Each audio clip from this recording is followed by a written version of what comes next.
Welcome once again to Lehto's Law. Here's Steve Lehto. We've talked recently about auto theft. The question is, if you steal a car today and you don't have the title for it, what do you do with it? And the second question is, with all the modern technology, how do you steal a car today? Well, we've heard, of course, about Hyundai and Kias and so on, but we're talking about American cars here, the American cars. And I've spoken before about this, about how once in a while you hear about cars being stolen off of storage lots in southeastern Michigan because the big three car companies, Ford, GM, and Chrysler, as we used to call them, still have facilities here in southeastern Michigan where they assemble cars. Then they park the cars in storage lots and leave them there. And occasionally people figure out that, hey, those keys to those cars are often inside the cars, so that if you get to them, you might be able to steal one. So what happens then is people get into the lot, they steal a car, smash it through the front gate, and they run over and grab some other cars that weren't smashed into the gate, and they take off in those. And that happens about once a week, it seems, here in southeastern Michigan. It's in the news. But interestingly, a car theft ring got busted up recently in the most unusual way. And it answers a lot of questions we had about where these cars were going.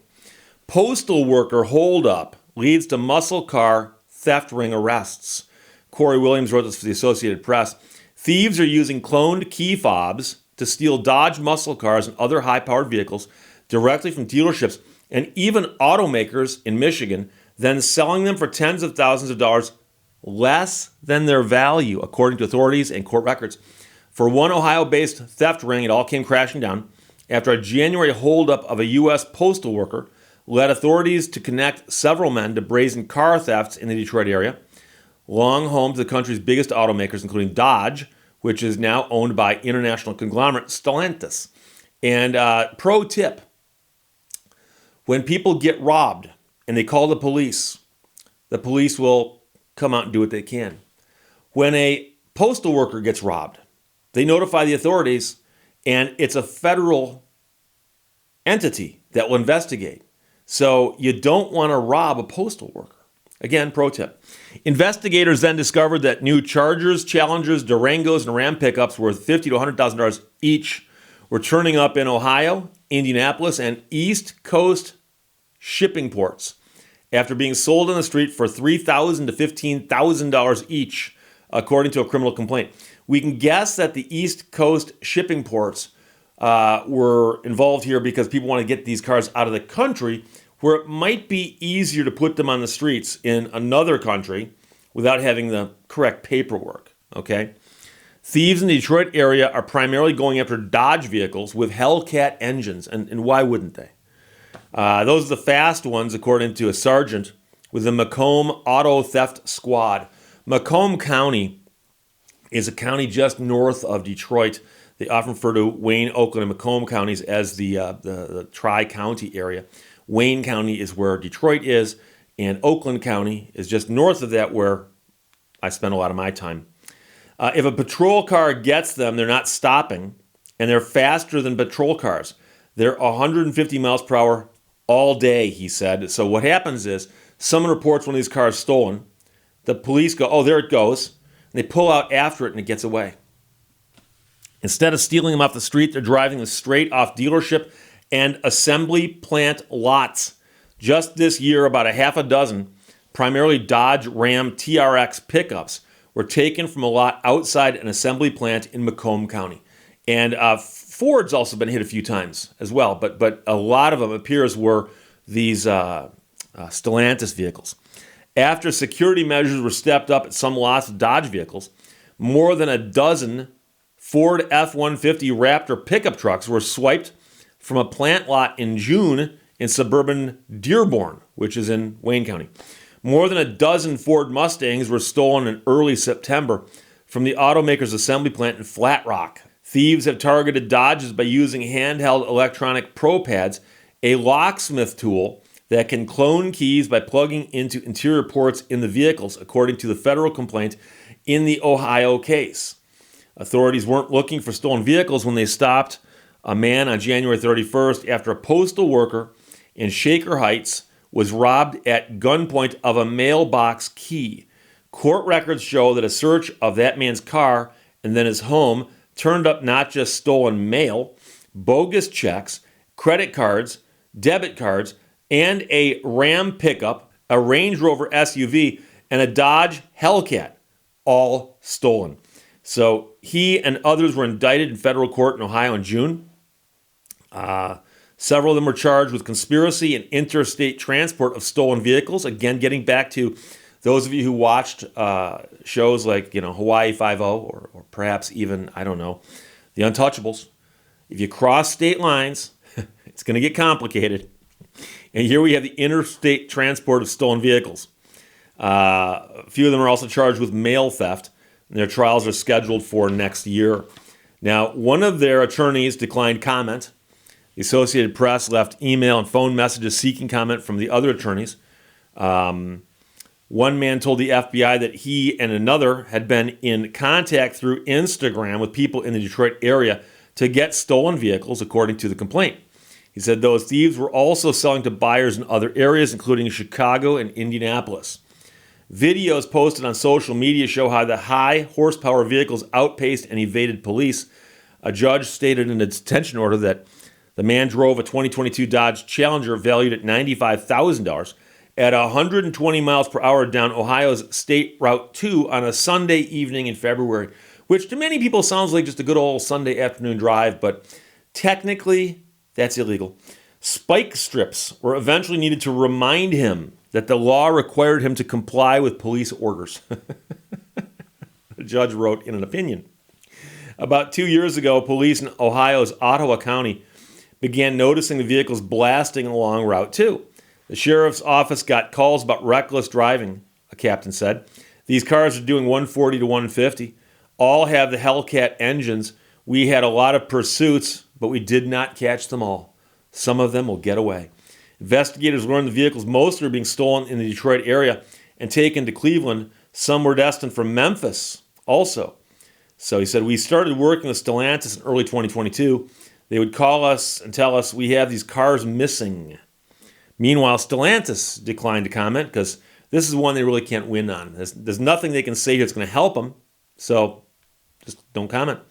Added security measures at some lots have included concrete barriers, according to law enforcement. Then last fall, a dealership showroom northwest of Detroit was broken into, and someone drove a Ram pickup through the building's glass wall, and all the other cars followed out, said the general manager of Schott Chrysler Dodge Jeep Ram in Highland Township. I think they're able to find some keys in a desk drawer and use them. And Highland Township is in the northwest corner of Oakland County. I only mention it because Highland is where the Highland House is, my favorite restaurant on earth. Police tracked one of the stolen cars, a Durango Hellcat SRT valued at about $100,000, to a suburb northwest of Detroit. The driver had crashed into a brick wall, and a 2021 Dodge Durango GT, a 2021 Dodge Ram TRX, and a 2017 Dodge Charger Hellcat SRT were later recovered, but one of them had crashed into a brick wall. Authorities arrested 4 people. They were not believed to have stolen the vehicles, but to have paid $5,000 for one of them. In the Detroit area, they're selling them for as little as $3,500. Once they get that money in their pockets, they go out and steal another one. For dealerships and insurance companies, the cost is high.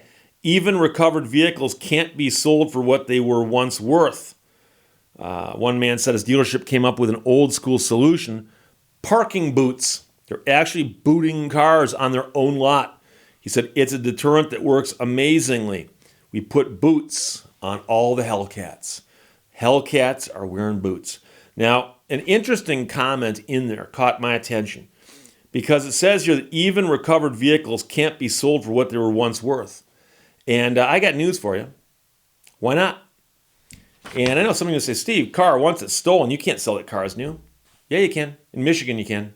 Absolutely, you can all day long, and they do it all day long. So if the car gets returned, and it's let's go with the first scenario where someone steals the car off the lot using a key fob that they found inside the car. So the car is not damaged. Car is driven off the lot, 120 miles an hour. Cops manage to get the person to stop without using spike strips. And the person stops and they get arrested. Car gets returned to the dealership. They can sell that car tomorrow as new because it has not been previously titled. All day long, there's not a law against it. And in fact, there have been cases in Michigan where people got upset because they bought cars they'd found out had been stolen off the lot before they bought the car. and had been damaged and repaired without any disclosure of the repair damage. And after several of those cases made the news, the Detroit Area Dealers Association and some other lobbying groups worked real hard overtime and got a bill passed that says that they are not required to disclose pre-delivery damage unless it exceeds a certain dollar amount and or the certain percentage of the purchase price of the vehicle. And so in my first hypothetical, where the car is stolen but not damaged, they can bring the car back and go, yeah, the car's got 12 miles on it, and they can still sell it as new. Now, those 12 miles might have been done by a thief at 120 miles an hour. You could do the math on that. You know, 2 trains leave, one Paris, one leaves from New York. When will they pass each other? So they can sell those cars. Now, a bigger issue is if the cars get damaged. The question is how much damage gets done to the cars. Then you got to start looking at the percentage of the price and so on and so forth. But for dealerships and their insurance companies, the cost is high. Even recovered vehicles can't be sold for what they once were worth. Many of them can be. That statement is simply incorrect. That's all. So I'm not faulting the guy for not knowing that. It's a common misconception. And I've had arguments with people about this on the internet ever since I've been on the internet. And going back to my days at Jalopnik, when I wrote articles for Jalopnik, I once did a story about a car that was stolen off the lot and then resold. And I got all kinds of people, including a guy who told me, he goes, Steve, he goes, I work for a car company and I know that you're wrong. Okay. I wrote him back and said, I'm an attorney. I know you're wrong. And although he thought that was a tie, I was right. So it's a crazy story, though. The cars are actually being sold for as little as $3,500. Downside is, one, it's stolen. And two, you don't have the paperwork for it. So you could part the car out, as they say, or chop it up and get some value out of it that way. But it's really difficult to get the full value out of a $100,000 car that you stole. So there you go. But it all started because somebody foolishly robbed a postal worker. And that's when the investigation gets intense. So postal worker holdup leads to muscle car theft ring arrest. Corey Williams from the Associated Press. Dennis, Conrad, Sue, Stephen of the PH, Mr. Phil, and George all sent it. Thanks a lot. Questions or comments, put them below. Let's talk to you later. Bye-bye. Thank you for watching Lehto's Law. A man is also known by the company he dodges.